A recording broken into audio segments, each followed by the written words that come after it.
నగరికి వెళ్ళాను, మదనపల్లికి వచ్చాను, ఈరోజు ఇక్కడికి వచ్చాను.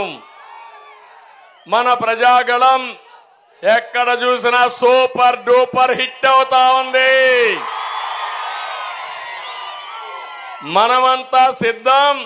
ఎక్కడ చూసినా ఫ్లాప్ షో అయిపోయింది. నేను అడుగుతున్నా జగన్మోహన్ రెడ్డిని, వైఎస్ఆర్ కాంగ్రెస్ నాయకుల్ని, ఒక్కసారి రండి, రాప్తాడులో మీటింగ్ పెట్టండి. ఈ ఎండలో మీటింగ్ పెట్టి మీ కార్యకర్త కూలి జనాలు ఒక్కరోజు ఉంటే, ఒక్క నిమిషం ఉంటే అప్పుడు ఆలోచిద్దాం మీ కథ అంతా. డబ్బులిచ్చి తాగించి బస్సులు పెట్టి బిర్యానీలు ఇచ్చి అయినా మనుషులు రావడం లేదు. ఏం తమ్ముళ్ళు అయిపోయింది. వైఎస్ఆర్ కాంగ్రెస్ పార్టీ ఒక ఫ్లాప్ షో. అవునా కాదా? అందుకే నేను మిమ్మల్ని అందరినీ కోరుతున్నా, ఈరోజు వచ్చే ఎన్నికలు రాష్ట్రానికి అత్యంత కీలకం. అందుకే 3 పార్టీలు కలిసి బరిలోకొచ్చాం. మేము కలిసింది మా కోసం కాదు, రాష్ట్రం కోసం, 5 కోట్ల ప్రజల భవిష్యత్తు కోసం కలిసాం. దెబ్బతిన్న రైతాంగం కోసం, మీ బిడ్డల ఉద్యోగాల కోసం కలిసి అడుగులేస్తున్నాం. మహిళల రక్షణ కోసం, బడుగు బలహీన వర్గాల ఆత్మ గౌరవం కోసం కలిసి బరిలోకి దిగాం. విధ్వంసమైన రాష్ట్రాన్ని పునర్నిర్మాణం కోసం మాకు మద్దతు ఇమ్మని మిమ్మల్ని అందరినీ కోరుతున్నా. ప్రజాగళాన్ని నిపించడానికి నేను మీ ముందుకు వచ్చాను. మీ ఉత్సాహం చూశాను.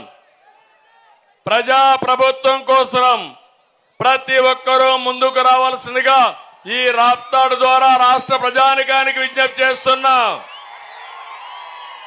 నిన్న వరకు బెదిరించారు, కేసులు పెట్టారు. ఇప్పుడు ఎవ్వరూ భయపడక్కర్లేదు.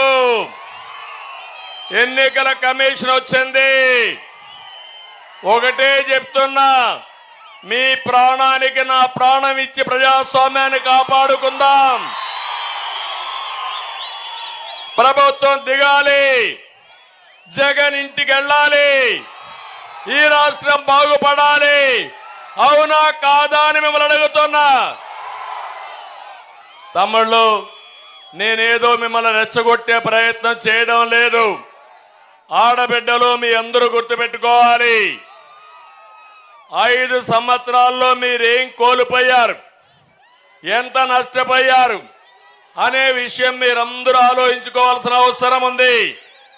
ఒక అహంకారి విధ్వంసంతో రాష్ట్రాన్ని లూటీ చేసి ఈ పేదలను నిరుపేదలు చేసిన దుర్మార్గుడి కథ అంతు తెలిసి చేసే సమయం ఆసన్నమైందా లేదా అని మిమ్మల్ని అడుగుతున్నా. అడుగడుగున విధ్వంసం, వ్యవస్థలన్నీ పతనం, మాట్లాడితే కేసులు, ఒక సైకో ప్రవర్తన. కడాన జగన్మోహన్ రెడ్డి ఒక సైకో అయితే ఇక్కడ కూడా ఒక పిల్ల సైకో ఒకడు తయారయ్యాడు. నేను మిమ్మల్ని అందరిని అడిగేది, ఫ్యాన్కు ఓటేశారా 2019లో? వేసిన దానికి మీరంతా ఫ్యాన్ కూరేసుకునే పరిస్థితికి వచ్చారు ఈరోజు. అవునా కాదా అని అడుగుతున్నా. 5 విషయాలు చెప్తున్నా, శ్రద్ధగా వినండి. మీ ఇంట్లో చర్చ చేయండి. నేను చెప్పేది వాస్తవం అయితే నాతో కలిసి రండి. ప్రజల బాగు కోసం, ఈ రాష్ట్ర భవిష్యత్తు కోసం చెప్తున్నాను. ఒక విషయం మీరు చూస్తే, మీ అందరి ఇంట్లో కరెంట్ ఉందా లేదా? కరెంటు వాడుతున్నారా లేదా? కరెంటు అవసరం ఉందా లేదా? ఎన్నికల ముందేం చెప్పాడు? కరెంటు ఛార్జీలు తగ్గిస్తాడా లేదా? తల్లి తగ్గిస్తాడా లేదా? ఒక్క విషయం అడుగుతున్నా, ఆ రోజు 200 రూపాయల బిల్లు ఇప్పుడు ఎంత తమ్ముళ్ళు? 500 రూపాయల బిల్లు ఎంత తమ్ముళ్ళు? ఏమో మా ఆడబిడ్డలు ఎంత? 1000 రూపాయలు, అవునా కాదా? అంటే ఈరోజు మీరు ఆలోచించాల్సింది, ఒక్కొక్క కుటుంబం, నేను ఒక ఉదాహరణ మాత్రం ఇస్తున్నా మీ ఆలోచన కోసరం. తక్కువ అంటే 500 రూపాయలు అదనంగా బిల్లు పడుతుంది. 500 రూపాయలంటే 12 నెలలకు 6000 రూపాయల బిల్లు పడుతుంది. 5 ఏళ్లలో 30,000 రూపాయలు. 500 రూపాయలు లెక్కేసుకుంటే మీరు నష్టపోయారు. ఇంకా ఎక్కువైతే ఇంకా ఎక్కువ. ఇది కనీసం మినిమంలో మినిమం నేను చెప్పాను మీకు. నేను అందుకే ఒక మాట చెప్తున్నాను. ఆ రోజు ఒక మాట అన్నాడు, విద్యుత్ ఛార్జీలు పెంచమని. నేను అడుగుతున్నా, 5 సంవత్సరాలు తెలుగుదేశం పార్టీలో కరెంటు ఛార్జీలు పెరిగాయా అని మిమ్మల్ని అడుగుతున్నా. అది ఒక సమర్థవంతమైన ప్రభుత్వం. ఇది ఒక అసమర్థుడు, అవినీతిపరుడు యొక్క ప్రభుత్వం. అందుకే పెరిగాయి. రెండో విషయం మీరు చూడండి, మాటలు చెప్పాడు. 9 సార్లు బాధుడు కరెంటు పైన. పెంచాడా లేదా? కడాన రైతు మోటార్లకి మీటర్లు బిగించి రైతు మెడకు ఉరితాడేసిన దుర్మార్గుడు ఈ జగన్మోహన్ రెడ్డి.